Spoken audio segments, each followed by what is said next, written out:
ਪਹਿਲਾ ਕੰਮ ਮੇਰੇ ਤੇ ਜੋ ਸਾਲੇ ਹੱਸਦੇ ਰਹੇ, ਮੈਨੂੰ ਡੂੰਘੀਆਂ ਸੋਚਾਂ ਦੇ ਵਿੱਚ ਧੱਸਦੇ ਰਹੇ। ਫਿਰ ਰੱਬ ਨੇ ਕੀਤੀ ਤੇ ਮਸ਼ਹੂਰ ਹੋ ਗਏ, ਅੱਜ ਮਾੜੇ ਦਿਨਾਂ ਕੋਲੋਂ ਜੱਟ ਦੂਰ ਹੋ ਗਏ। ਉਹ ਕਾਲੇ ਸ਼ੀਸ਼ਿਆਂ 'ਚ ਲੈਂਦੇ ਆ ਪਛਾਣ, ਚੰਨੀ ਹੈਣੀ ਵਿੱਚ ਬੈਠਾ ਕੋਈ ਚੋਟੀ ਦਾ ਸਟਾਰ ਹੋਊਗਾ। ਲੰਮੀ ਗੱਡੀਆਂ ਦੀ ਲਾਈਨ ਤੋਂ ਤੂੰ ਜੱਜ ਕਰ ਲਈ ਨੀ, ਵਿੱਚ ਮੰਤਰੀ ਨਹੀਂ ਬੈਠਾ ਤੇਰਾ ਯਾਰ ਹੋਊਗਾ।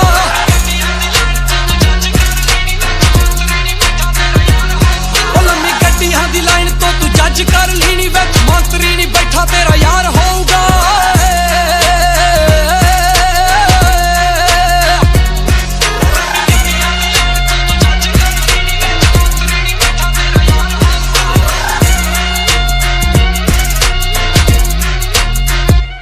ਉਹ ਸਾਡਾ ਵਜੇ ਜਿੱਥੇ ਗੇੜਾ ਉੱਥੇ ਕੱਟ ਹੋ ਜਾਂਦਾ ਨੀ, ਸ਼ਹਿਰ ਮੱਲੋ ਮੱਲੀ ਸੀਜ ਸਾਰਾ ਝੱਟ ਹੋ ਜਾਂਦਾ।